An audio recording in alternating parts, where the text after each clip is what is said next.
തലശ്ശേരി കലാപത്തിൻ്റെ പിന്നിൽ ജനസംഘമാണെന്ന ചരിത്ര സത്യം വളച്ചൊടിക്കുന്ന കോൺഗ്രസ് സംഘപരിവാറിൻ്റെ സയാമസ് ഇരട്ടിയാണ് എന്നുള്ളത് ഒരിക്കൽ കൂടി തെളിയിച്ചിരിക്കുകയാണ്.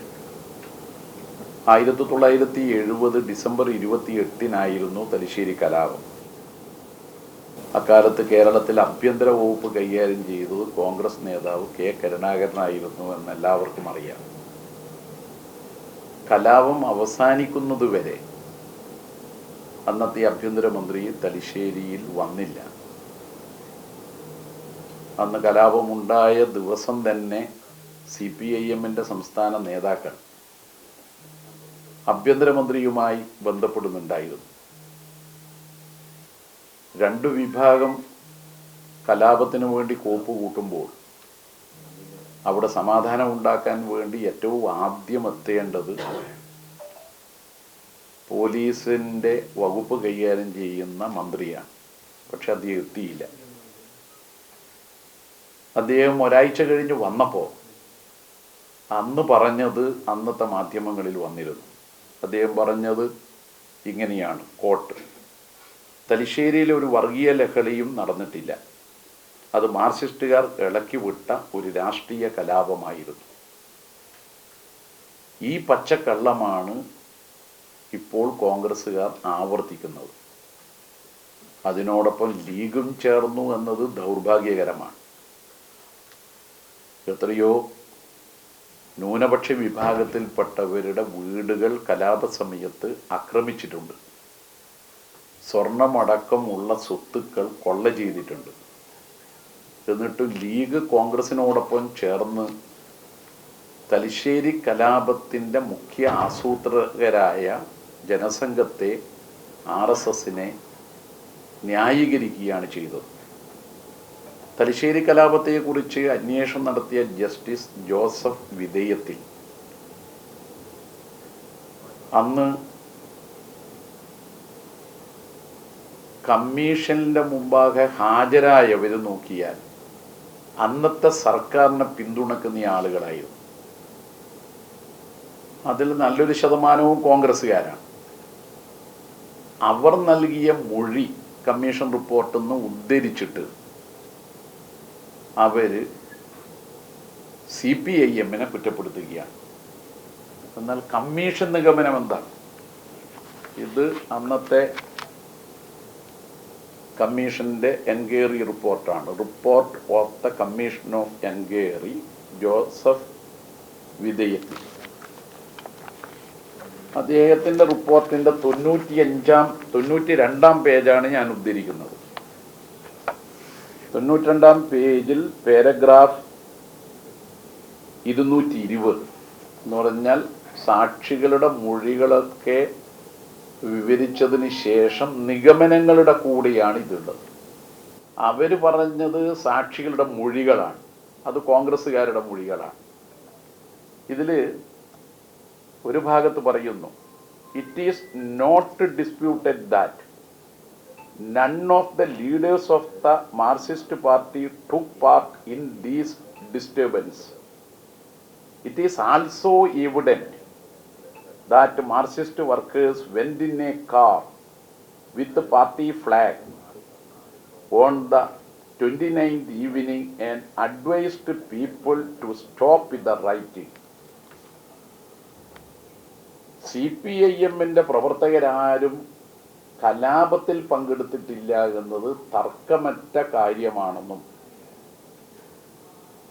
തെളിവുകളുടെ അടിസ്ഥാനത്തിൽ എനിക്ക് പറയാൻ കഴിയും, മാർക്സിസ്റ്റ് പാർട്ടിയുടെ പ്രവർത്തകന്മാർ ഒരു കൊടികെട്ടിയ കാറിൽ 29 വൈകുന്നേരം മുതൽ ആ പ്രദേശത്താകെ സഞ്ചരിക്കുകയും ജനങ്ങളോട് കലാപത്തിൽ നിന്ന് മാറണമെന്ന് അഭ്യർത്ഥിക്കുകയും ചെയ്തു എന്നാണ് കമ്മീഷന്റെ നിഗമനം. ഈ നിഗമനം കോൺഗ്രസിന്റെ നേതാക്കന്മാർ ബോധപൂർവം മറച്ചുവെക്കുകയായിരുന്നു. എന്തായിരുന്നു ഈ കലാപം നടന്നപ്പോൾ CPIM പറഞ്ഞത്? CPIM അന്ന് പറഞ്ഞത് ദേശാഭിമാനിയിൽ മാത്രമല്ല മറ്റു പത്രങ്ങളിലും വന്നിട്ടുണ്ട്. ദേശാഭിമാനിയിൽ കുറച്ചുകൂടി തലക്കെട്ട് വലുതാക്കിയതുകൊണ്ടാണ് അത് ഞാൻ ഉദ്ധരിക്കുന്നത്. ആത്മത്യാഗം ചെയ്തു പോലും സാമുദായിക സൗഹാർദ്ദം പുനഃസ്ഥാപിക്കുക. ഇതാണ് CPIM അന്ന് സ്വീകരിച്ച നിലപാട്. ആ നിലപാട് എങ്ങനെയാണ് CPIM ആസൂത്രണം ചെയ്ത കലാപമായിട്ട് കോൺഗ്രസ്സുകാർ വ്യാഖ്യാനിക്കുക? ഞാൻ വീണ്ടും കമ്മീഷൻ റിപ്പോർട്ട് 92 കോട്ട് ചെയ്യുകയാണ്. ഉമ്മൻചിറയിലെ സംഭവത്തെക്കുറിച്ചാണ് കമ്മീഷൻ റിപ്പോർട്ടിലുള്ളത്. In Ummanchira, where the Marxists are strong, VD workers belonging to that party who came from outside to attack the Muslims, as well as seen from the evidence of PWD. അതിൻ്റെ PW എന്ന് പറഞ്ഞിട്ട് ആ വിറ്റ്നസിൻ്റെ നമ്പറും പറഞ്ഞിട്ട് പറയുകയാണ്, there have also been instances of Marxist leaders to lending help to Muslim victims. ഇത് കമ്മീഷന്റെ നിഗമനമാണ്.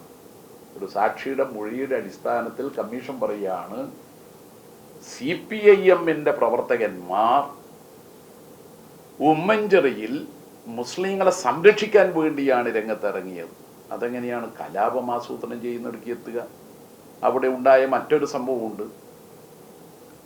അത് CPIMന്റെ മുതിർന്ന നേതാക്കളിൽ ഒരാളും അതോടൊപ്പം ആ പ്രദേശത്തുകാരനുമായിരുന്ന വേലായുധൻ നമ്പ്യാർ, ഇന്നിപ്പോൾ ജീവിച്ചിരിപ്പില്ല അദ്ദേഹത്തെ പോലീസ് പിടിക്കാൻ നോക്കിയപ്പോൾ ആ വീടുകളിൽ നിന്ന്, ആക്രമിക്കപ്പെട്ട വീടുകളിൽ നിന്ന്, സ്വർണം കൊള്ള ചെയ്യപ്പെട്ട വീടുകളിൽ നിന്ന് മുസ്ലിം സ്ത്രീകൾ ഇറങ്ങി പോലീസുകാരെ തടഞ്ഞു. എന്നിട്ട് പറഞ്ഞു, ഞങ്ങളെ രക്ഷിച്ചത് ഇദ്ദേഹമാണ്, അദ്ദേഹത്തെ നിങ്ങൾ എന്തിനാണ് പിടിച്ചുകൊണ്ട് പോകുന്നത്? ആ സംഭവത്തെക്കുറിച്ചാണ് കമ്മീഷന്റെ റിപ്പോർട്ടിന്റെ നിഗമനങ്ങളിൽ പറഞ്ഞത്. അത് കമ്മീഷന്റെ വാക്കുകളായിട്ടാണ് അത് വരുന്നത്. there have also been instances എന്ന് പറഞ്ഞിട്ട് Marxist leaders help to Muslim victims എന്നുള്ളത് കമ്മീഷൻ തന്നെ പറയുമ്പോൾ ഏതെങ്കിലും ഒരു കോൺഗ്രസ്സുകാരൻ്റെയും അക്കാലത്ത് UDFകാരുടെയും മൊഴിയെ അടിസ്ഥാനമാക്കി CPM ആണ് കലാപം നടത്തിയത് എന്ന് പറയാൻ പറ്റുമോ? കലാപബാധിതരെ സംരക്ഷിക്കുകയായിരുന്നു, വിക്ടിംസിനെ സംരക്ഷിക്കുകയായിരുന്നു കമ്മീഷൻ ചെയ്തത് എന്നാണ് ഇതിൽ പറഞ്ഞത്. എന്ന് മാത്രമല്ല, കോൺഗ്രസിനെ കുറിച്ച് കമ്മീഷൻ റിപ്പോർട്ടിൽ പറയുന്നുണ്ട്. അത് പേജ് 92 തന്നെയാണ്, paragraph 222. Members of the ruling Congress എന്ന് പറഞ്ഞിട്ടാണ് തുടങ്ങുന്ന ആ പാരഗ്രാഫ്. എന്നിട്ട് പറയാണ്, the president of Tellicherry block Congress committee admits that members of his party have taken part in the disturbance. സംഘർഷം ഉണ്ടാക്കുന്നതിൽ തൻ്റെ പാർട്ടിയുടെ അംഗങ്ങൾ പങ്കെടുത്തിരുന്നു എന്ന് ഇദ്ദേഹം പറഞ്ഞതായി നിഗമനങ്ങളിൽ കോട്ട് ചെയ്യുക. കോൺഗ്രസിൻ്റെ അന്നത്തെ ബ്ലോക്ക് പ്രസിഡന്റ്. ഇതെങ്ങനെയാണ് CPMകാരാണ് കലാപം നടത്തുന്നത് എന്നവർ പറയുക? പിന്നെ ആശ്ചര്യകരമെന്ന് പറയട്ടെ, ജനസംഘത്തിൻ്റെ പങ്കിനെ കുറിച്ച് കമ്മീഷൻ പറഞ്ഞ കാര്യം അവർ വിസ്മരിക്കുകയാണ്. ജനസംഘത്തിൻ്റെ പങ്കിനെ കുറിച്ച് പറഞ്ഞത് കമ്മീഷൻ റിപ്പോർട്ട് തന്നെ ഉദ്ധരിക്കാം. കമ്മീഷന് യാതൊരു സംശയവും ഉണ്ടായിരുന്നില്ല തലശ്ശേരി കലാപത്തിൻ്റെ മുഖ്യ ആസൂത്രകന്മാരാര് എന്നത്. പേജ് 88 കമ്മീഷൻ വിശദമായി പ്രതിപാദിക്കുന്നുണ്ട്. 88 മുമ്പുമുണ്ട്. ആരെയൊക്കെയാണ് കമ്മീഷൻ ഉദ്ധരിക്കുന്നത്? ബൽരാജ് മധോക്, അദ്ദേഹത്തിൻ്റെ ഒരു പുസ്തകമാണ് പാട്രിയേറ്റ് ഓഫ് മാർട്ടിയർ. അതുപോലെ തന്നെ RSSനെ കുറിച്ച് കുൽദീപ് നെയ്യാറുടെ ഒരു പുസ്തകം, ഇന്ത്യ ദ ക്രിട്ടിക്കൽ ഇയേഴ്സ്. ഈ 2 പുസ്തകങ്ങളിൽ RSSനെ കുറിച്ച് പറയുന്നത് കമ്മീഷൻ ഉദ്ധരിച്ചിട്ട് പറയുകയാണ്, ജനസംഘം, ആ ജനസംഘത്തിൻ്റെ പ്രവർത്തനത്തെക്കുറിച്ചാണ്. മിലിറ്ററി വിങ് ഓഫ് ദ രാഷ്ട്രീയ സ്വയം സേവക് സംഘ്. ജനസംഘം RSSന്റെ സൈനിക വിഭാഗമാണ്. ഇത് പുസ്തകം ഉദ്ധരിച്ച് കമ്മീഷനാകുന്ന നിഗമനത്തിലെത്തുന്നു എന്ന് മാത്രമല്ല, കമ്മീഷൻ പറഞ്ഞു I have no doubt at all എന്ന് പറഞ്ഞിട്ട് the Janasangh has contributed in a large measure to the creation of communal tension in Tellicherry which led to the disturbance. കലാപത്തിലേക്ക് നയിച്ച കുഴപ്പങ്ങളിൽ ജനസംഘത്തിന് സുപ്രധാനമായ പങ്കുണ്ട് എന്ന കാര്യത്തിൽ എനിക്കശേഷം സംശയമില്ല എന്ന് കമ്മീഷൻ നിഗമനത്തിലെത്തുകയാണ്. എന്നാൽ കോൺഗ്രസ്സുകാർ തലശ്ശേരി കലാപം ആസൂത്രണം ചെയ്ത RSSനെ കുറ്റവിമുക്തമാക്കുകയാണ്. ഒരു കാര്യം കമ്മീഷൻ പറഞ്ഞിട്ടുണ്ട്, അവിടെ നടന്നിട്ടുള്ള മർമറി പള്ളിക്ക് നേരെയുള്ള അക്രമങ്ങളൊക്കെ വരുന്നത് ഇതിന്റെ അടിസ്ഥാനത്തിലാണ്. A mouth-to-mouth propaganda that since the Muslims have a country of their own, meaning thereby Pakistan, they must quit India. മുസ്ലിങ്ങൾക്ക് സ്വന്തമായ ഒരു രാഷ്ട്രം പാകിസ്ഥാനുണ്ട്, അവർ ഇന്ത്യ വിടുകയാണ് വേണ്ടത് എന്ന RSS അക്കാലത്ത് മൗത്ത് ടു മൗത്ത് ക്യാമ്പയിൻ നടത്തി എന്നതടക്കമുള്ള കാര്യം ഇവിടെ പ്രതിപാദിക്കുമ്പോൾ എങ്ങനെയാണ് കോൺഗ്രസ്സുകാർക്ക് ഈ പറയുന്ന RSSനെ വെള്ളപൂശാൻ കഴിയുന്നത്? ചരിത്ര സംഭവങ്ങളെ വളച്ചൊടിക്കുക എന്നുള്ളത് സംഘപരിവാറിൻ്റെ ഒരു തന്ത്രമാണ്. സംഘപരിവാറിൻ്റെ വോട്ട് അടുത്ത തെരഞ്ഞെടുപ്പിൽ കിട്ടണമെന്ന് ആഗ്രഹിച്ച് ചരിത്രത്തെ സംഘപരിവാറിനെ പോലെ വളച്ചൊടിക്കാൻ പാടുണ്ടോ കോൺഗ്രസ്സുകാർ? അവര് RSSകാരാൽ കൊല്ലപ്പെട്ട മുൻ MP-യുടെ ഓർമ്മ ദിനം പോലും മറക്കുന്നവരാണ്. RSSകാർ കൊലപ്പെടുത്തിയ സ്വാതന്ത്ര്യത്തിന് ശേഷമുള്ള ആദ്യത്തെ രക്തസാക്ഷി ഗാന്ധിജിയുടെ രക്തസാക്ഷി ദിനം ആചരിക്കാത്തവരാണ്. പക്ഷെ ഇത്രമാത്രം ഒരു തെരഞ്ഞെടുപ്പെടുത്തപ്പോൾ ഇങ്ങനെ പ്രചരണം നടത്താൻ പാടുണ്ട്. അവര് ഇത്തരത്തിലൊരു പ്രതികരണം ഇപ്പോൾ നടത്തിയതിൻ്റെ കാരണം മുഖ്യമന്ത്രി ഒരു വികസന സംവാദ സംഗമം ധർമ്മടം മണ്ഡലത്തിൽ സംഘടിപ്പിച്ചു. അദ്ദേഹം പങ്കെടുത്തുകൊണ്ടാണ് എല്ലായിടത്തും ആ യോഗം നടത്തിയത്. പാറപ്പുറത്തെ പരിപാടിയുടെ സ്ഥലത്ത് വെച്ച് പാറപ്പുറത്ത് മുസ്ലിം ജമായത്ത് പള്ളി കമ്മിറ്റിയുടെ ഭാരവാഹികൾ മുഖ്യമന്ത്രിക്ക് ഒരു ഉപഹാരം സമർപ്പിച്ചു. പള്ളിയുടെ ചിത്രം ആലേഖനം ചെയ്ത ഒരു ഉപഹാരമായിരുന്നു അത്. അതിന് അവരെ പ്രേരിപ്പിച്ച കാരണം എന്താ? അന്ന് പാറപ്പുറം പള്ളി RSSകാർ ആക്രമിക്കാൻ വന്നപ്പോൾ സഹായിച്ചത്, സംരക്ഷിച്ചത് പിണറായിയുടെ നേതൃത്വത്തിലാണ്. കമ്മീഷൻ പറഞ്ഞ ഡിസംബർ 29 വൈകുന്നേരം കൊടികെട്ടിയ കാറിൽ CPIM-ന്റെ പ്രവർത്തകന്മാർ സമാധാനമുണ്ടാക്കാൻ വേണ്ടി നാടാകെ ചുറ്റി സഞ്ചരിച്ചു എന്ന് പറഞ്ഞല്ലോ. തലശ്ശേരി കലാപം ഉണ്ടായ സമയത്ത് ഏറ്റവും ആദ്യം അവിടെ എത്തിയത് അന്ന് കൂത്തുപറമ്പ് MLA കൂടിയായ പിണറായി വിജയനും അതുപോലെ തന്നെ രാജു മാസ്റ്ററുമായിരുന്നു, MV രാജഗോപാൽ. അവർ 29, 28 തീയതികളിലെല്ലാം ഈ പ്രദേശത്ത് സഞ്ചരിച്ചതിന് ശേഷം 30-ാം തീയതി ആവുമ്പോഴേക്കും അഴീക്കോടൻ രാഘവൻ, പാട്യം ഗോപാല് തുടങ്ങിയിട്ടുള്ള പലരും അവിടെ എത്തിപ്പെടുന്നുണ്ട്. പിന്നീട് EMS എത്തുന്നു. EMS വന്നിട്ട് അവിടെ പോയ ഒരു സ്ഥലമാണ് മട്ടാമ്പുറം പള്ളി. മട്ടാമ്പുറം പള്ളീൻ്റെ അവിടെ EMS ഒന്ന് സന്ദർശിക്കാൻ കാരണം ആ പള്ളിക്ക് നേരെ അക്രമമുണ്ടായി എന്നതുകൊണ്ടാണ്. അദ്ദേഹം അവിടെ പോവുകയും അദ്ദേഹം അവിടെയുള്ള പള്ളി കമ്മിറ്റിയുടെ ഭാരവാഹികളെ കാണുകയും ഒക്കെ ചെയ്തിരുന്നു. ഇതാണ് മട്ടാമ്പുറം പള്ളി. അക്കാലത്ത് EMS പള്ളി സന്ദർശിച്ചതാണ് ഈ ദൃശ്യം. AKG അന്ന് അസുഖമായി കിടപ്പിലായിരുന്നു. അപ്പോൾ പിന്നെ AKGക്ക് ഈ ദിവസങ്ങളിൽ ഈ നേതാക്കളാകെ വന്ന ദിവസങ്ങളിൽ വരാൻ കഴിഞ്ഞില്ല. പക്ഷേ AKG വന്നപ്പോൾ തലശ്ശേരി പഴയ ബസ് സ്റ്റാൻഡിൽ ജനങ്ങളെ അഭിസംബോധന ചെയ്ത് മതസൗഹാർദ്ദവും മാനവിക മൈത്രിയും സംരക്ഷിക്കണമെന്ന് ആഹ്വാനം ചെയ്യുന്ന പ്രസംഗം നടത്താൻ വേണ്ടി മൈക്കനുവദിച്ചില്ല. അത് നിഷേധിച്ചു അന്നത്തെ കോൺഗ്രസ്സുകാർ, കോൺഗ്രസിൻ്റെ ഭരണകാലത്ത്. എന്നിട്ടും ജനങ്ങളോട് അദ്ദേഹം ഒരു ഉച്ചഭാഷണിയിലൂടെ പ്രസംഗിച്ചു. ഇങ്ങനെയാണ് പാർട്ടി നേതാക്കൾ അവിടെ എത്തിയത്. ഇവരെല്ലാം വന്നതിന് ശേഷമാണ് ആഭ്യന്തരമന്ത്രി അവിടേക്ക് എത്തുന്നത്. ഇനി മറ്റൊരു കള്ളക്കഥ പറഞ്ഞത് എന്താ? അതാണ്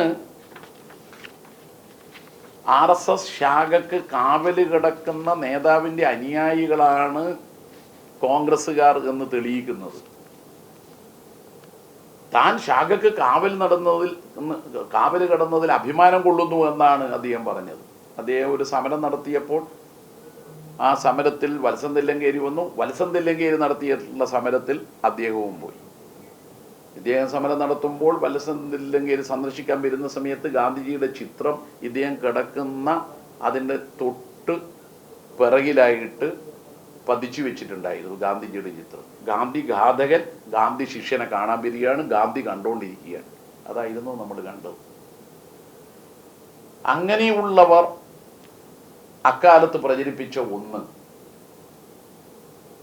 UK കുഞ്ഞിരാമൻ മെരുവമ്പായി പള്ളിക്ക് കാവല് കിടന്നത് കൊണ്ടല്ല RSSകാർ കൊലപ്പെടുത്തിയതെന്നും തലശ്ശേരി കലാപത്തിന്റെ ഭാഗമായി ഉണ്ടായ കൊലപാതകമല്ല അത് എന്നുമായിരുന്നു. ഏതായാലും ഒരു കാര്യം, RSSകാരാണ് UK കുഞ്ഞിരാമനെ കൊലപ്പെടുത്തിയത് എന്നത് അവർക്ക് സംശയമുണ്ടെങ്കിലും നാട്ടുകാർക്ക് സംശയമില്ല. ഒരു കള്ളുഷാപ്പിലെ തർക്കമാണ് എന്നാണ് ഇപ്പോഴും ഉദ്ധരിച്ചത്. അത് തന്നെയാണ് നേരത്തെ K. സുധാകരനും പറഞ്ഞത്.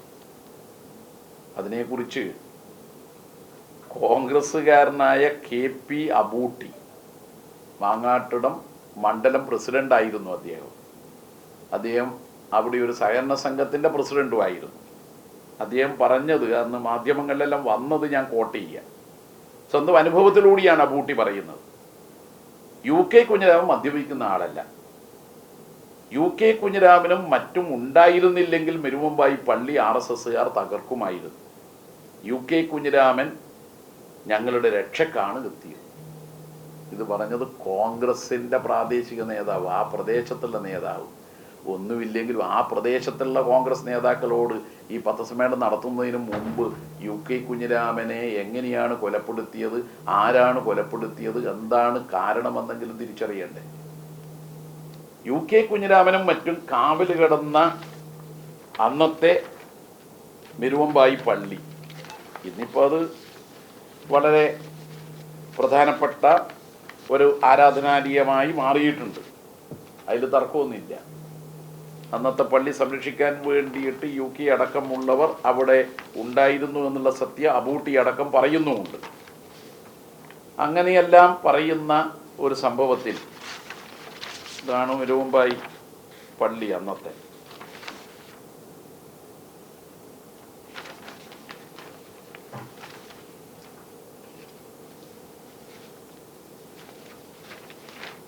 ഇന്നിപ്പോൾ അത് നല്ല നിലയിൽ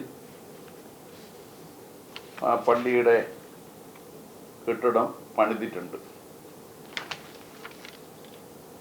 ഇപ്പം ഏതായാലും അവർ മാത്രമല്ല പറഞ്ഞത്. അന്ന് UK കുഞ്ഞിരാമനോടൊപ്പം പരിക്കുപറ്റി കിടന്നിരുന്ന ആളുകളിൽ 3 ആളുകളാണ് പരിക്ക് പറ്റിയവർ. അതിൽ 3 ആളിൽ ഒരു 2 പേർ മരണപ്പെട്ടു. ഒരു ബാലൻ, വത്സൻ, നാണു. അതിൽ നാണു മാത്രമാണ് ഇപ്പം ജീവിച്ചിരിക്കുന്നത്. അപ്പം നാണു പറഞ്ഞതൊന്നും നമുക്ക് കേൾക്കാം. എന്താ നാണു പറഞ്ഞത്? അദ്ദേഹത്തിൻ്റെ അവശനിലയിൽ എല്ലാം അദ്ദേഹത്തിന് പറയാൻ കഴിയാത്തൊരു സ്ഥിതിയുണ്ട്. പക്ഷേ മാധ്യമങ്ങൾക്ക് വേണമെങ്കിൽ അത് അദ്ദേഹം പറഞ്ഞു തരാം.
കള്ളിസാപ്പിൽ വന്നിട്ട് തിന്നല് പറയാനൊന്നും ശരിയില്ല, സത്യം സർക്കേ അറിയുള്ളൂ.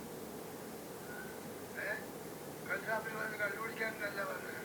ആ വഴിപോകുന്ന സമയത്ത് ഉള്ള സംഭവമായിരുന്നു. അന്നേരം ഇങ്ങനെ കള്ളു കുടിക്കുന്നത്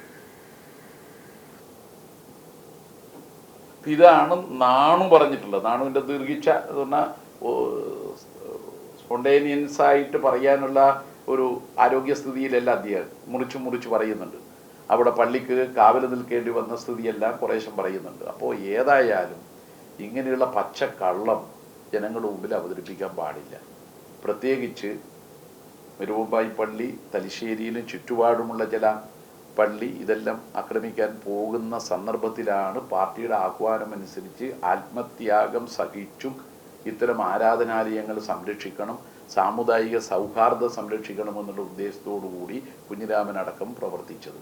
ആ കുഞ്ഞിരാമനെയാണ് RSSകാർ കൊലപ്പെടുത്തിയിട്ടുള്ളത്. അത് തലശ്ശേരി കലാപത്തിൻ്റെ ഭാഗമായി നടന്ന സംഭവമാണ്. തലശ്ശേരി കലാപം 28-ന് ആരംഭിച്ച് ഏതാണ്ട് 5-6 ദിവസം നീണ്ടു നിന്നതായിരുന്നു. പാറപ്പുറം പള്ളി സംരക്ഷിക്കാൻ വേണ്ടി പാർട്ടി പ്രവർത്തകന്മാർ നിന്നിരുന്നു. മുഴപ്പിലങ്ങാട് ഒരു ചെറിയ നിസ്കാരപ്പള്ളി എന്ന് പറയാവുന്ന സ്ഥലത്ത് വന്നിരുന്നു. അന്ന് CPMൻ്റെ വാഹിദ് മാഷ് അടക്കമുള്ളവരാണ്. മട്ടാമ്പുറം പള്ളിക്ക് നേരെ അക്രമം ഉണ്ടായിരുന്നു. ഇങ്ങനെയെല്ലാം അന്ന് ജനസംഘത്തിൻ്റെ നേതൃത്വത്തിൽ ജനസംഘവും RSSും ഒരമ്മ പെറ്റ മക്കളെ പോലെ കഴിയുന്ന സമയത്ത് ഒരു സൈനിക വിഭാഗമായ RSSൻ്റെ നേതൃത്വത്തിൽ നടന്നിട്ടുള്ള കുഴപ്പമാണ്. അവരാ കുഴപ്പം ആരംഭിക്കുന്നതിന് നിദാനമായത് 70 കാലത്താണ്. യഥാർത്ഥത്തിൽ അവിടെ തലശ്ശേരിയിലും ചുറ്റുപാടും വർഗീയ ലഹളി ഉണ്ടാക്കണമെന്ന ഉദ്ദേശത്തോടെ RSSൻ്റെ ശാഖ ആരംഭിക്കുന്നത്. അതിനെക്കുറിച്ച് കമ്മീഷൻ പറയുന്നുണ്ട്. RSSൻ്റെ ശാഖാപ്രവർത്തനം തലശ്ശേരിയിൽ ആരംഭിക്കുന്ന 70-കളിലാണ്. അപ്പോൾ അതിനെ തുറന്നാണ് ഈ കലാപം ഉണ്ടാവുന്നത് എന്നത് സത്യമാണ്. ബോധപൂർവം RSS ആസൂത്രണം ചെയ്ത കലാപത്തെ CPIMൻ്റെ പേരിൽ കെട്ടിവെക്കാൻ നോക്കുന്നത് ഒരിക്കലും ഉചിതമല്ല.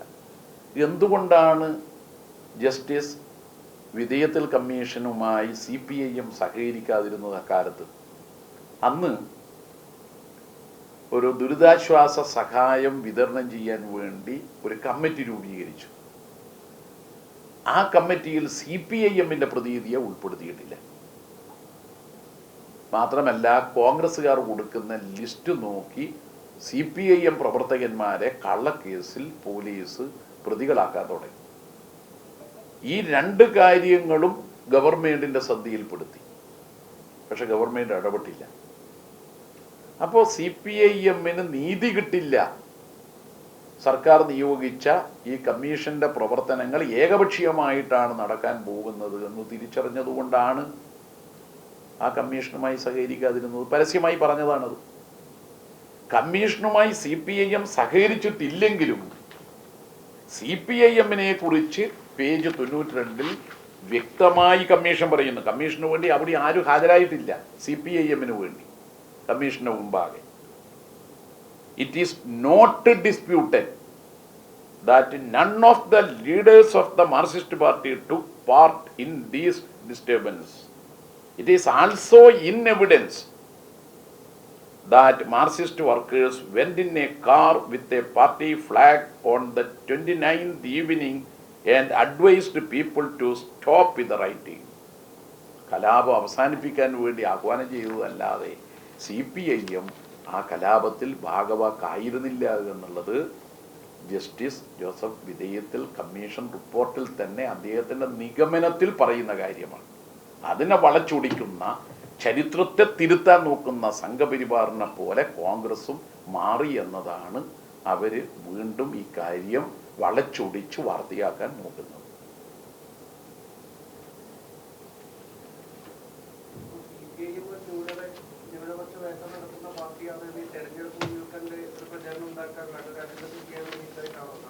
തീർച്ചയായും ന്യൂനപക്ഷം ഇടതുപക്ഷവുമായി സഹകരിച്ചു വരുന്നു. അതിന് കാരണമുണ്ട്. സഹകരിച്ചു വരുന്നതിനുള്ള കാരണം കഴിഞ്ഞ തദ്ദേശ തെരഞ്ഞെടുപ്പിൽ അവർ SIR കൊണ്ടുവന്നത് പിണറായി വിജയൻ സർക്കാരാണ് എന്ന് പ്രചരിപ്പിച്ചു. അത് ന്യൂനപക്ഷ വിഭാഗത്തിൽപ്പെട്ട ചിലർ വിശ്വസിച്ചു പോവുകയും ചെയ്തു. പക്ഷേ പൗരത്വ ഭേദഗതി നിയമം, മതാടിസ്ഥാനത്തിൽ പൗരത്വം കൊടുക്കാനുള്ള നിയമം കൊണ്ടുവന്നപ്പോൾ അതിനെതിരെ ആദ്യമായി പ്രമേയം കൊണ്ടുവന്നത് കേരള നിയമസഭയാണ്. ആ നിയമത്തിനെതിരെ കോടതിയിലും ഹർജി കൊടുത്തു. പാർലമെന്റിൽ ഇടതുപക്ഷ അംഗങ്ങൾ ശക്തമായി അതിനെതിരെ പ്രതികരിച്ചു. മുസ്ലിങ്ങൾക്ക് പൗരത്വം നിഷേധിക്കാനുള്ള ഒരു നിയമമായിട്ടാണ് ആ നിയമം BJP കൊണ്ടുവന്നത്. അതിനുശേഷമാണ് പൗരത്വ ഭേദഗതി നിയമത്തിൻ്റെ ഭാഗമായി പൗരത്വ രജിസ്റ്റർ തയ്യാറാക്കാൻ അവരൊരു പരിപാടി തയ്യാറാക്കിയത്. അതിനെക്കുറിച്ച് സർക്കാർ അസന്നിഗ്ധമായി വ്യക്തമാക്കി പൗരത്വ രജിസ്റ്റർ കേരളത്തിൽ നടപ്പാക്കില്ല. മുഖ്യമന്ത്രിയോട് മാധ്യമ സുഹൃത്തുക്കൾ ചോദിച്ചപ്പോൾ രാജ്യത്താകെ പാസാക്കിയ ഒരു നിയമം കേരളത്തിൽ നടപ്പാക്കാതെ ഇരിക്കാൻ പറ്റുമോ എന്ന് ചോദിച്ചപ്പോൾ മുഖ്യമന്ത്രി അർത്ഥശങ്കക്കടിയില്ലാത്ത വിധം വ്യക്തമാക്കി, ഈ നിയമം ഭരണഘടനാ വിരുദ്ധമാണ്, അതുകൊണ്ട് തന്നെ പൗരത്വ രജിസ്റ്റർ കേരളത്തിൽ നടപ്പാക്കില്ല. നടപ്പാക്കില്ലെന്ന് പറഞ്ഞാൽ നടപ്പാക്കില്ല. തുടർന്ന് SIR വന്നു. വളഞ്ഞ വഴിയിലൂടെ പൗരത്വ രജിസ്റ്റർ തയ്യാറാക്കാനുള്ള നീക്കമാണ് SIR എന്നതുകൊണ്ട് കേരള നിയമസഭ അതും ഇന്ത്യയിൽ ആദ്യം ഒരു പ്രമേയം കൊണ്ടുവന്നു. കോടതിയിലും പോയി. SIR-നെതിരെ ഏറ്റവും ആദ്യം അഭിപ്രായം പറഞ്ഞത് CPM-ഉം ഇടതുപക്ഷ ഗവൺമെന്റുമാണ്. അതിനുശേഷം NPR, നാഷണൽ പോപ്പുലേഷൻ രജിസ്റ്റർ, അത് കേരളത്തിൽ തയ്യാറാക്കില്ലെന്നും പറഞ്ഞുകൊണ്ട് ഉത്തരവിറക്കി. കേരളത്തിലാണ് അത്തരമൊരു ഉത്തരവിറക്കിയത്. കാരണം ഇതെല്ലാം വളഞ്ഞ വഴിയിൽ പൗരത്വ രജിസ്റ്റർ തയ്യാറാക്കാനുള്ള ഒന്നാണ് എന്നുള്ളത് കൊണ്ട് ജാതി സെൻസസുമായി സഹകരിക്കും, പക്ഷേ നാഷണൽ പോപ്പുലേഷൻ രജിസ്റ്റർ എന്ന് പറഞ്ഞുകൊണ്ട് തയ്യാറാക്കുന്നത് കേരളത്തിൽ നടപ്പില്ലെന്ന് പറഞ്ഞു. തുടർന്നാണ് കേരള നിയമസഭയുടെ ചരിത്രത്തിൽ സ്ഥാനം പിടിച്ച ഒരു നിയമത്തിന് സാക്ഷ്യം വഹിച്ചത്. നേറ്റിവിറ്റി സർട്ടിഫിക്കറ്റ് അതിപ്പം നൽകാൻ പോവുകയാണ്. അവിടെയാണ് മുഖ്യമന്ത്രി നിയമസഭയിൽ പറഞ്ഞതുപോലെ കേരളീയ സുരക്ഷിതരാണ്, ഒരാളെയും ഇവിടുന്ന് പുറത്താക്കാൻ കഴിയില്ല. മതത്തിൻ്റെ പേരിലോ ജാതിയുടെ പേരിലോ ഒരു മനുഷ്യനെയും, കേരളീയരായ ഒരു മനുഷ്യനെയും ഇവിടുന്ന് പുറത്താക്കില്ല. ആ നേറ്റിവിറ്റി സർട്ടിഫിക്കറ്റും കൊടുക്കുകയാണ്. അതൊരു ആധികാരിക രേഖയാണ്. ഈ നടപടികളൊക്കെ ഇടതുപക്ഷ ഗവൺമെന്റ് സ്വീകരിച്ചപ്പോൾ തദ്ദേശ തെരഞ്ഞെടുപ്പിൽ SIR കൊണ്ടുവന്നത് പിണറായി വിജയനാണ് എന്ന കള്ളം പ്രചരിപ്പിച്ചവർക്ക് ന്യൂനപക്ഷങ്ങൾക്കിടയിൽ ഈ വസ്തുതകളുടെ അടിസ്ഥാനത്തിൽ അംഗീകാരം കിട്ടാണ്ടായി. ചോദ്യം ചെയ്യൽ തുടങ്ങി. അവരോട് നിങ്ങളെല്ലോടോ പറഞ്ഞത് SIR പിണറായി വിജയനാണ് കൊണ്ടുവന്നതെന്ന്. ഇപ്പം നോക്കുമ്പോൾ നേറ്റിവിറ്റി സർട്ടിഫിക്കറ്റ് പോലും കൊണ്ടുവന്നത് നമ്മളെ രക്ഷിക്കാനല്ലേ? ആ ഗവൺമെൻറ്റിനെ എന്തിനാ കുറ്റം പറയുന്നു? ഇത് ന്യൂനപക്ഷങ്ങൾ UDF-കാരോട് വീടുകളിൽ നിന്ന് ചോദ്യം ചെയ്യാൻ തുടങ്ങി. UDF-കാരായ ന്യൂനപക്ഷ വീടുകളിൽ നിന്ന് ചോദ്യം ചെയ്യാൻ തുടങ്ങി. മാത്രമല്ല, പാറപ്പുറം പള്ളി കമ്മിറ്റി നേരത്തെ പള്ളി സംരക്ഷിക്കാൻ വേണ്ടിയിട്ട് നേതൃത്വം കൊടുത്ത ആളാണ് ഇന്ന് മുഖ്യമന്ത്രി എന്നതുകൊണ്ട് ആ മുഖ്യമന്ത്രിക്ക് ഒരു ഉപകാരം കൊടുത്തു. ആ വന്ന പള്ളി കമ്മിറ്റി ഭാരവാഹികളിൽ പല രാഷ്ട്രീയക്കാരും ഉണ്ട്. ഇതൊക്കെ കണ്ടപ്പോൾ ഏതാണ്ട് പേ ഇളകിയ മട്ടായി കോൺഗ്രസ് UDF. നമ്മൾ തെരുവിൽ കുരങ്ങൻ്റെ കളി കാണാൻ നല്ല ചേലാണ് എന്നുള്ളതുകൊണ്ട് അവിടെ കാണാൻ നിൽക്കുമ്പോൾ ആ കുരങ്ങച്ചൻ കുരങ്ങിന് കള്ളു കൊടുത്ത് കളിപ്പിച്ചാലോ കളി ഗംഭീരമായി. കള്ളു കുടിച്ച കൊരങ്ങനെ തേള് കുത്തിയാലോ പിന്നെ നിൽക്കക്കള്ളിയില്ലാത്ത കളിയായി. ഏതാണ്ട് അതുപോലെ എത്തിയിരിക്കുകയാണ് UDF. ന്യൂനപക്ഷങ്ങൾ ഇടതുപക്ഷവുമായി കൂടുതൽ സഹകരിക്കുന്നു എന്ന് വന്നപ്പോൾ കള്ളം പ്രചരിപ്പിക്കുക എന്നതാണ് അവരിപ്പോൾ സ്വീകരിച്ച രീതി. നിയമസഭയിൽ ഉൾപ്പെടെ ഈ വിഷയത്തിൽപ്പെട്ട് PV തോമസൊക്കെ കാര്യമായിട്ട് പ്രശ്നങ്ങൾ ഉന്നയിച്ചത്.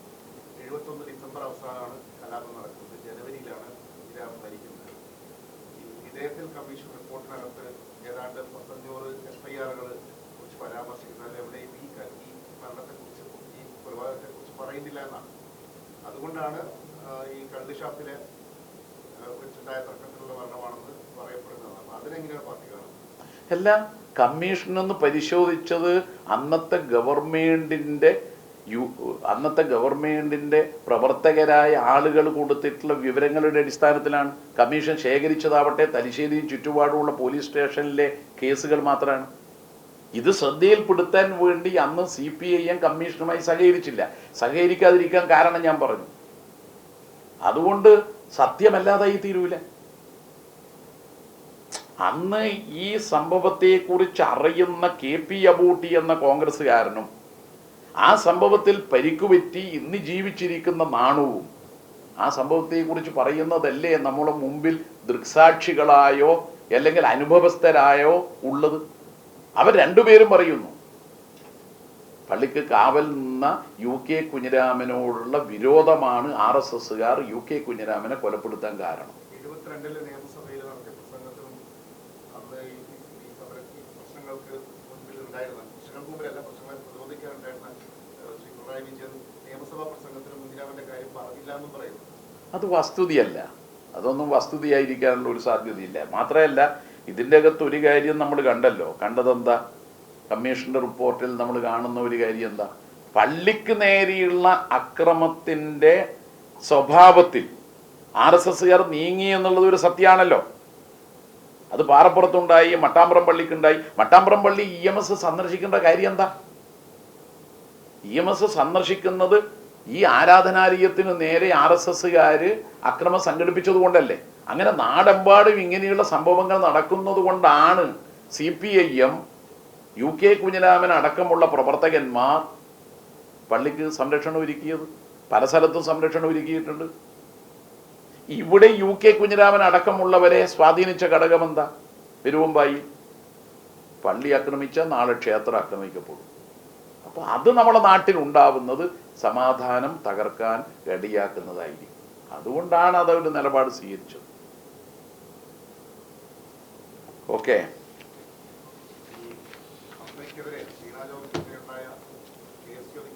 വലിയ പരിഹാസങ്ങളാണ് കോൺഗ്രസിന്റെ ഭാഗത്ത് നിന്ന്. മന്ത്രിയെ തൊട്ടിട്ടില്ല എന്നൊക്കെ പറഞ്ഞാണ് ഇപ്പോഴും അവർ സോഷ്യൽ മീഡിയയിലൊക്കെ പ്രചരിപ്പിക്കുന്നതും ഒക്കെ ആയിട്ടുള്ളത്. റീത്ത് വെച്ചതാരാ? നേമം ഷജീറിനെ ആ ഫോട്ടോയിൽ കാണാം. റീത്ത് വെച്ചത് DYFI ആണെന്നുള്ള അഭിപ്രായമുണ്ട് അവർക്ക്. വീട്ടിൽ തനിയെ ഒരു റീത്ത് എത്തിയതാണ്. പത്തനംതിട്ട വീട് ആക്രമിച്ചതാരാ? യൂത്ത് കോൺഗ്രസ് KSU ക്രിമിനൽ സംഘം മന്ത്രിയെ വേട്ടയാടൽ തുടങ്ങിയത് കുറച്ചായപ്പോ അതിവിടെയും തുടർന്നു.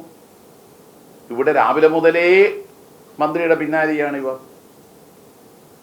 അപ്പൊ KSU ക്രിമിനലുകൾ മന്ത്രിയെ വധിക്കാൻ ലക്ഷ്യമാക്കിക്കൊണ്ട് തുടർച്ചയായി കണ്ണൂരിൽ അക്രമം നടത്തുകയാണ്. അവർക്കറിയാം ഇനി അധികം ഔദ്യോഗിക പരിപാടി ഉണ്ടാവില്ല. തെരഞ്ഞെടുപ്പ് കമ്മീഷൻ തെരഞ്ഞെടുപ്പ് തീയതി പ്രഖ്യാപിക്കാനിരിക്കുകയാണ്. അത് ലക്ഷ്യമാക്കിക്കൊണ്ടാണ് ഇവർ മന്ത്രിയുടെ പിന്നാലെ നടന്നത്. ഒരു കാര്യം വ്യക്തമാണ്, മന്ത്രിക്ക് അവിടെ വെച്ച് ഇപ്പോൾ MRI ടെസ്റ്റിലും മറ്റും ഉണ്ടായ ക്ഷതം ഉണ്ടാകുന്നതിന് കാരണം ഇവരാണ് അവിടെ എത്തിച്ചേർന്നത്. നമ്മൾ തുടക്കത്തിൽ തന്നെ കാണും രണ്ടാള് ഒളിഞ്ഞു നോക്കുന്നത്.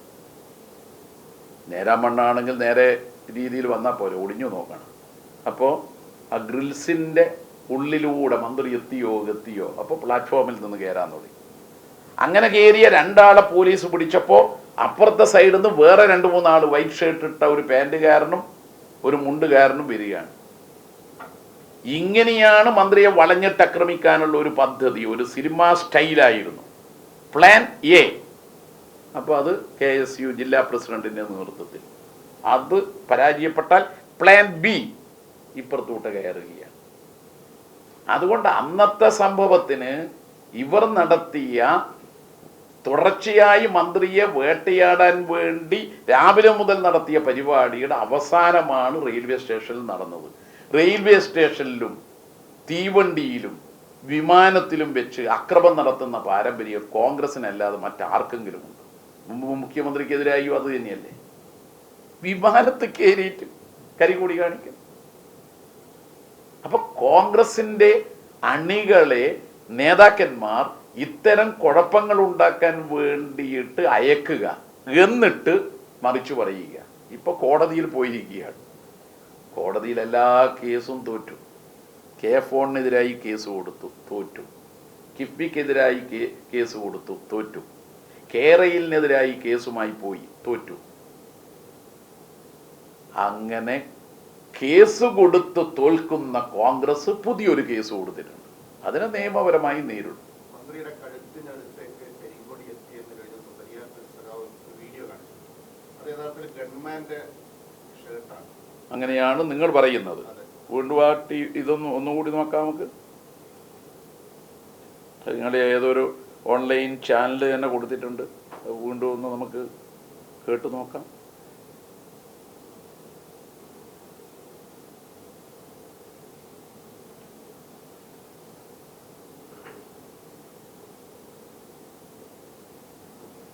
അവരൊരു റിപ്പോർട്ടോട് കൂടി കൊടുത്തത് ഞാൻ എടുത്തു തരാം. അപ്പോൾ പിന്നെ അല്ല, നോക്കട്ടെ, വിശ്വസിക്കാൻ പറ്റുമോ ഇല്ലയോ നോക്കട്ടെ. ന്യായം കൊള്ളാം. തന്നെ ആക്രമിക്കുന്ന ദൃശ്യങ്ങൾ പകർത്തേണ്ടത് വീണ ജോർജിന്റെ ചുമതലയായിരുന്നത്രേ. അത് കൊള്ളാം. ചാനലുകളിൽ നിരന്നിരുന്ന് അക്രമത്തെ ന്യായീകരിക്കുന്ന എല്ലാ കോൺഗ്രസുകാരും പാടുന്നത് ഈ കനകൂലി യുക്തിയാണ്.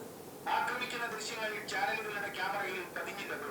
അതുകൊണ്ട് ആക്രമിച്ചതിന് തെളിവില്ലത്രേ. നമുക്ക് ആ ദൃശ്യങ്ങൾ കാണാം. വീണ ജോർജ് നടന്നു പോകുന്നു. കറുത്ത ഷർട്ടിട്ട KSU പ്രവർത്തകൻ ചാടി വീഴുന്നു. കരിങ്കൊടി കാണിക്കുകയാണ്. ചാനലിന്റെ ക്യാമറമാൻ ആ KSU-കാരനെയാണ് ഫോക്കസ് ചെയ്യുന്നത്. അയാളെ പിടിച്ചു വലിക്കുന്ന ദൃശ്യങ്ങളാണ്. മന്ത്രി ആ വിഷ്വലുകളിൽ എങ്ങുമില്ല. പെട്ടെന്ന് വെള്ള ഷർട്ടിട്ട ഒരു KSU-കാരൻ കയ്യിൽ കരിങ്കൊടിയുമായി വലതു ഭാഗത്തു നിന്ന് ഫ്രെയിമിലേക്ക് തെറിച്ചു വീഴുകയാണ്. ഇതാണ് ഞാൻ പറഞ്ഞത്. ഇത് അവരുടെ കെടിയിലാണ് എത്തുന്നത്. വെള്ള ഷർട്ടുകാരന് നേരെയാണ് വീണ ജോർജ് രോഷാകുലയായി തിരിച്ചു വരുന്നത്. ആ പോലീസുകാരുടെ നോട്ടം നോക്കൂ. ആ വെള്ള ഷർട്ടുകാരന് നേരെയാണ്. വീണയുടെ തൊട്ടടുത്ത് നിൽക്കുന്ന പോലീസുകാരിയുടെ നോട്ടവും ആ വെള്ള ഷർട്ടുകാരന് നേരെയാണ്. അതിനർത്ഥം എന്താണ്? ആ വെള്ള ഷർട്ടുകാരന്റെ കൈ പോലീസ് വലയം ഭേദിച്ച് വീണ ജോർജിന്റെ ദേഹത്ത് പതിഞ്ഞിട്ടുണ്ട്. തങ്ങളെ വെട്ടിച്ചാൽ കൃത്യം ചെയ്തതിന്റെ ആശങ്കയിലാണ് പോലീസുകാരെല്ലാം ആ വെള്ള ഷർട്ടുകാരനെ നോക്കി നിൽക്കുന്നത്. ആ വെള്ള ഷർട്ടുകാരന്റെ പ്രവൃത്തിയിൽ രോഷാകുലയായിട്ടാണ് വീണ ജോർജ് അയാൾക്ക് നേരെ പാഞ്ഞു ചെന്നത്.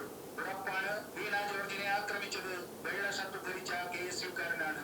ആ ക്രിമിനലിന്റെ അതിക്രമം ക്യാമറയിൽ പതിയാത്തതിന് വീണ ജോർജ് ആണത്രേ ഉത്തരവാദി. തന്റെ ദേഹത്ത് അക്രമിയുടെ കൈ പതിയുമ്പോൾ ആത്മാഭിമാനമുള്ള ഏത് സ്ത്രീയും കാണിക്കുന്ന വീറോടെയാണ് അവന് നേരെ വീണ ജോർജ് പാഞ്ഞു ചെന്നത്. അവരുടെ മുഖഭാവത്തിൽ നിന്ന്, ശരീരഭാഷയിൽ നിന്ന് നമുക്ക് ഉറപ്പിക്കാം, ആ വെള്ള ഷർട്ടുകാരനാണ്, അവൻ തന്നെയാണ് പ്രതി.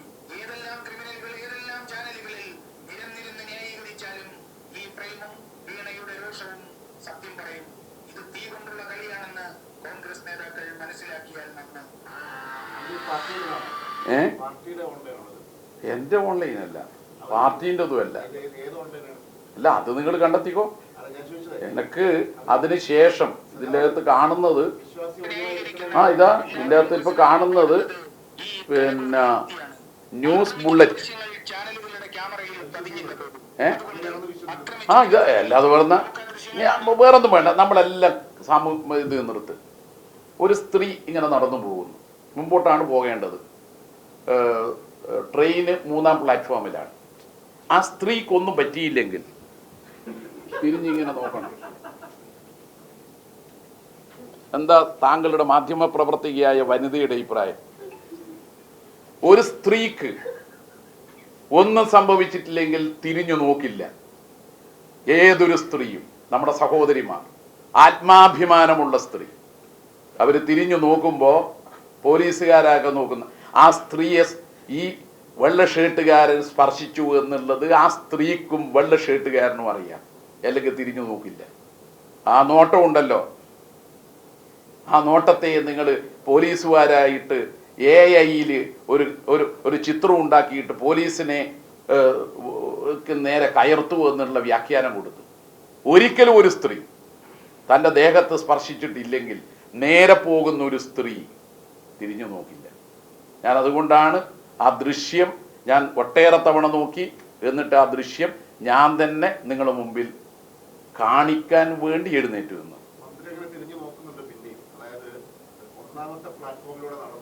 വെറുതെ പറഞ്ഞ് വഷളാവല്ല. നിങ്ങളുടെ വീട്ടിലുള്ള ഒരു സഹോദരി അല്ല, നിങ്ങൾ യുക്തിഭദ്രമായി പറയും. നിങ്ങളുടെ വീട്ടിലുള്ള ഒരു സഹോദരിക്ക് ഇങ്ങനെ ഒരു അനുഭവം ഉണ്ടായാൽ രാഷ്ട്രീയം എല്ലാം വിട്, രാഷ്ട്രീയം നമ്മൾ മാറ്റ്. ഒരു മന്ത്രിയെ, ഒരു ഗവൺമെന്റിനെ ഇടതുപക്ഷമായി പോയി എന്നതുകൊണ്ടോ എല്ലാം വിട്. വീണ ജോർജ് എന്ന് പറയുന്ന മുൻ മാധ്യമ പ്രവർത്തക, അത് മാത്രം എടുക്കുക. വീണ ജോർജിന്റെ പൂർവ്വകാല ചരിത്രം ഒരുപക്ഷെ ഇവിടുത്തെ മാധ്യമ പ്രവർത്തകർക്ക് അറിയില്ലെങ്കിലും ഇന്ത്യ വിഷനിലൊക്കെ ഉണ്ടായിരുന്ന മാധ്യമ പ്രവർത്തകരായ സീനിയർ പ്രവർത്തകർക്ക് അറിയാം അവരുടെ ജീവിതം. അതുകൊണ്ട് അവരുടെ കുടുംബവുമായി അടുത്ത ബന്ധം എനിക്കൊക്കെ ഉണ്ടാവുന്നത് ഇന്ത്യ വിഷനിൽ അവർ റിപ്പോർട്ടറായിട്ട് വന്ന ഘട്ടം മുതലാണ്. അപ്പം അതുകൊണ്ട് നമ്മൾ അങ്ങനെ ഒരു കോൺഗ്രസിന്റെ പരിഹാസത്തിന്റെ രീതിയിൽ ചെയ്യരുത്. കോൺഗ്രസിന്റെ ഒരു സംസ്കാരമുണ്ട്, അത് മാങ്കൂട്ടത്തിൻ്റെ സംസ്കാരമാണ്. പ്രണയം നടിക്കുക, ഗർഭിണിയാക്കുക, എന്നിട്ട് ഗർഭചിത്രത്തിന് പ്രേരിപ്പിക്കുക, അതിന് സുഹൃത്തിൻ്റെ കയ്യിൽ ഗർഭചിത്രത്തിൻ്റെ മരുന്നുകൾ കൊടുത്തയക്കുക. ആ സംസ്കാരമുള്ള കോൺഗ്രസിൻ്റെ, യൂത്ത് കോൺഗ്രസിൻ്റെ, KSUവിൻ്റെ സ്ഥിതിയാണ് നമ്മളിവിടെ കാണുന്നത്. അതുകൊണ്ട് അത് ആ ദൃശ്യത്തിൽ വന്നത് അതിൻ്റെ സത്യസന്ധത എന്നിത്യാദി കാര്യങ്ങൾ ഇങ്ങനെയല്ല നമ്മൾ സമീപിക്കുക. ഇനി ഒന്നും വേണ്ട. റെയിൽവേ സ്റ്റേഷനിലേക്കുള്ള ഈ ഇടിച്ചു കയറ്റം 5 പേർ ചാവേറുകളായി പോയത് ശരിയോ തെറ്റോ? മുഖ്യമന്ത്രിയെ കല്ലെറിഞ്ഞ് അപായപ്പെടുത്തിയ ജില്ലയാണ് കണ്ണൂർ. നേരത്തെ പ്രതിഷേധങ്ങൾ എല്ലാ പാർട്ടികളുടെ ഭാഗത്തു നിന്നും എല്ലാ തരത്തിലുണ്ടാകും. അവലംബിക്കേണ്ടതുണ്ടാവും, ആസ്വദിക്കേണ്ടതുണ്ടാവും, നല്ലതുണ്ടാവും, മോശമുണ്ടാവും. ഇതിനകത്ത് പറഞ്ഞ പ്രശ്നങ്ങളേ ഉള്ളൂ. സഖാവ് കഴിഞ്ഞ ദിവസം പരിയാരം ആശുപത്രിയിൽ നിന്ന് ഇതാണ് മന്ത്രിയെ ആക്രമിക്കുന്നത് എന്ന് പറഞ്ഞ ദൃശ്യം കാണിച്ചു. അതെ, അതൊരു വിഷ്വലായിട്ട് അതിന്റെ ഓഡിയോ രീതിയിലായിട്ട് കൊടുത്തു. ആ കാണിക്കുന്ന ദൃശ്യങ്ങളുടെ ഒറിജിനൽ നമ്മുടെ കയ്യിലുണ്ടല്ലോ. അപ്പൊ ഇങ്ങനെ ഒരാള് അത് ഇത് തന്നെയാണ്, കഴുത്തിലേക്ക് വരുന്നു എന്ന് പറഞ്ഞു. അതെ, അത് ഇത് തന്നെയാണ്. അത് കരിങ്കൊടിയല്ല, അത് ഗൺമാന്റെ ഷർട്ടാണ്. അത് ഇത് തന്നെയാണ്. നിങ്ങൾ ഈ മന്ത്രിനെ തടിയല് MP ജയരാജനോടാ വെടിക്കെട്ടുകാരുടെ മോനെ ഉടുക്കി കെട്ടി പഠിപ്പിക്കുക. മന്ത്രിമാരെ കരികൊടി കാണിക്കുന്നതിൽ PhD നേടിയ ആളാണ് ജയരാജൻ, കേട്ടാ. കൂത്തുപറമ്പ് വെടിവെപ്പ് മാത്രം ഞാൻ ഉദാഹരണം പറയുക. അന്നത്തെ പത്മനാഭൻ നായർ കമ്മീഷൻ റിപ്പോർട്ട് എൻ്റെ അടുക്കി ഇല്ല. 2000 ആള്, 400ഓളം വരുന്ന പോലീസുകാർ, അവരെ മുഴുവൻ DYFI പ്രവർത്തകന്മാർ, ഒരായുധവുമില്ലാതെ, കൊടികെട്ടാനുള്ള വടി പോലും ഇല്ലാതെ, കറുത്ത തൂവാല പാൻറ്റിൻ്റെയോ മടിയിലോ തിരികെ കയറ്റിയ DYFI പ്രവർത്തകന്മാർ 2 മണിക്കൂറോളം അവിടെ നിന്നിട്ട് മന്ത്രിക്കോ പോലീസിനോ ഒരു പൂഴി മണൽത്തരിയുടെ പോറലും ഉണ്ടായിട്ടില്ല. പക്ഷേ എൻ്റെ ഇവിടെ 13 തുന്നാണ്. സുരേന്ദ്രന് നിരവധി സ്ഥലത്ത് പരിക്കാണ്. അപ്പൊ ഇതും മന്ത്രിയെ കരിങ്കൊടി കാണിച്ച പ്രകടനമാണ്, പ്രതിഷേധമാണ്. ഇവിടെ കണ്ണൂർ മുനിസിപ്പൽ ഓഫീസ്, പഴയ മുനിസിപ്പൽ ഓഫീസിന്റെ മുമ്പിൽ അന്ന് EP തമ്പാമാഷ് അടക്കമുള്ളവരായിരുന്നു DYFIയുടെ നേതാക്കൾ. ഞാനന്ന് എടക്കാട് ബ്ലോക്കിന്റെ ഭാരവാഹിയാണ്. അന്ന് ഇതേ രീതിയിൽ തല്ല പോലീസ് പിടിച്ചുകൊണ്ടുപോയി ആശുപത്രിയിൽ എത്തിച്ചു, നേരെ ജയിലിലും എത്തിച്ചു. അതുകൊണ്ട് മന്ത്രിമാരുടെ കരിങ്കൊടിയും പ്രതിഷേധവും നിങ്ങൾ പറഞ്ഞ പോലെ ഉണ്ടായിട്ടുണ്ട്. പക്ഷെ ഇത് കുറച്ച് കേരളത്തിന്റെ ചരിത്രത്തിൽ ആദ്യമായി ഒരു വനിതാ മന്ത്രിക്ക് നേരെയുള്ള കയ്യേറ്റാണ്. അത് നിങ്ങൾ ന്യായീകരിക്കുക. ഇതേ റെയിൽവേ സ്റ്റേഷന് മുമ്പിൽ വെച്ച് തന്നെ മന്ത്രി, വിദ്യാഭ്യാസ മന്ത്രി അബ്ദുൾ റബ്ബിനെ പണ്ട് SFI കരിങ്കൊടി കാണിച്ചിട്ട് യാത്രക്കെത്തിയപ്പോൾ ഓർമ്മയുണ്ടാകും. റെയിൽവേ സ്റ്റേഷനിൽ അത്തരം അസാധാരണമായിട്ടുള്ള പ്രതിഷേധങ്ങളൊക്കെ ഇടതുപക്ഷ യുവജന വിദ്യാർത്ഥി സംഘടനകൾക്ക് നടത്തിയിട്ടുണ്ട്. ഇല്ല എന്ന് ഞാൻ പറഞ്ഞിട്ടില്ല. ഞാൻ പറഞ്ഞല്ലോ അതിൽ PhD ഞാൻ അതിൽ പിന്നെ നിങ്ങൾ വെറുതെ നിങ്ങൾ നടത്തിയിട്ടില്ലെന്ന് ചോദിക്കേണ്ടതില്ല. പക്ഷെ ഇങ്ങനെയൊരു സംഭവം DYFIയെ കുറിച്ചോ SFIയെ കുറിച്ചോ അങ്ങനെ നടത്തിയെന്ന് പറയാൻ കഴിയില്ല. അതേ ഞാൻ പറഞ്ഞിട്ടുള്ളൂ. മറ്റൊരു കാര്യം, ഇപ്പോൾ നേരത്തെ നമ്മള് മന്ത്രി വീണ ജോർജിന്റെ വീട്ടില് റീത്ത് വെച്ചതുമായി ബന്ധപ്പെട്ട് സംസാരിച്ചത്, അതിന് സമാനമായ ഒരു സംഭവം കഴിഞ്ഞ ദിവസം കണ്ണപുരത്തുണ്ടായിരുന്നു. പയ്യന്നൂരിലെ കുഞ്ഞികൃഷ്ണന്റെ കയ്യിൽ നിന്ന് പുസ്തകം ഏറ്റുവാങ്ങിയ PV അനിൽകുമാറിന്റെ വീട്ടിലും സമാനമായ രീതിയിൽ ഒരു റീത്ത് പ്രത്യക്ഷപ്പെട്ടു. തീർച്ചയായും അതൊന്നും ഒരിക്കലും അംഗീകരിക്കാൻ കഴിയുന്നതല്ല. ഈ പ്രതിഷേധത്തിനിടെ മന്ത്രി വീണ ജോർജിന് പരിക്കു പറ്റി എന്ന നിലയിൽ അത് പറഞ്ഞിരുന്നെങ്കിൽ അതിൽ KSUക്കാർ നേരിട്ട് മർദ്ദിച്ചു എന്നതിൽ തെളിവില്ല എന്നാണ് ഇപ്പോൾ ദൃശ്യങ്ങൾ. എങ്ങനെ പറയാൻ കഴിയൂ? നിങ്ങൾ അവിടെ ഉണ്ടായിരുന്നോ? സാക്ഷിയാണോ? ഞാനവിടെ ഉണ്ടോ? ഈ വിഷ്വൽ വെച്ചിട്ടാണ് ഞാനിപ്പോൾ പറയുന്നത്. ഇദ്ദേഹം പോകുന്നത് ഈ KSUവിൻ്റെ പാൻറ്റിട്ട വെള്ള ഷർട്ടുകാരനും മുണ്ടിട്ട വെള്ള ഷർട്ടുകാരനും ഓടിപ്പോകുന്നത് എന്തിനാ? മാല കൊടുക്കാനാ? വീണ ജോർജെ, ബഹുമാനപ്പെട്ട മന്ത്രി, ഒരു മാല തരാം. ശരി, ഇപ്പൊ നിർത്താം. അതെല്ലാം വരും, ഒന്ന് വഴിക്ക് വരും. ശരി.